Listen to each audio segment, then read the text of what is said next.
September of 2010, the U.S. government brought to a close negotiations with a variety of stakeholders in the healthcare industry, from insurance companies to healthcare providers to pharmaceutical companies.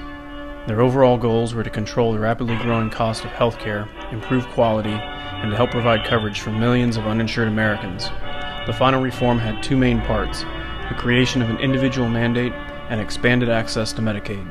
To accomplish this, the federal government made arrangements to expand coverage to 32 million people, providing subsidies to buy insurance, closing Medicare above $250 after 39% for unemployment starts in 2013. They also pay payroll taxes on low-income paying. Wait a second. What are you talking about? This is all kind of interesting, but I don't need to know this. Well, what do you want to know? Like, what's going to affect me? What do I need to do? What are my options? Alright. Well, that should be easy enough.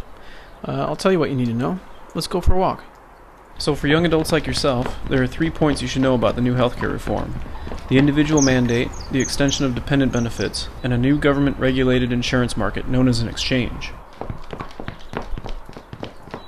The first thing you should know is that by 2014, all adults will be required to secure qualifying health insurance.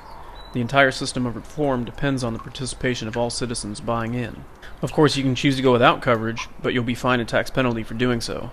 This penalty would be $95 or 1% of your annual income in 2014, bumping up to the maximum penalty of $695 or 2.5% of your income by 2016.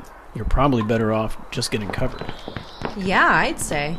One of the already enacted changes that will help young adults satisfy the individual mandate is the ability to remain a dependent on your parents' plan until the age of 26, regardless of your student or employment status. This change alone will help 84,000 young adults in Rhode Island maintain coverage. Oh, well, that's nice. That'll give me some more time to get established. And finally, here's the exchange, probably the most important aspect of the healthcare reform. In 2014, the government will create a state-based insurance marketplace that will regulate the premiums charged and the minimum benefits offered from a variety of privately held insurance companies.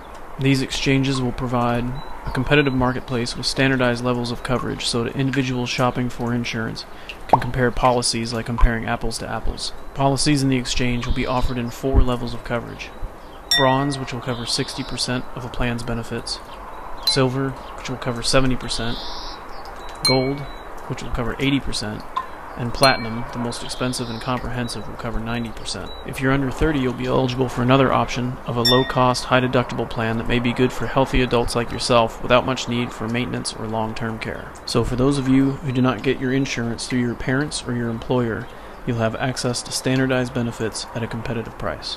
Of course, how all of this will be worked out remains to be seen.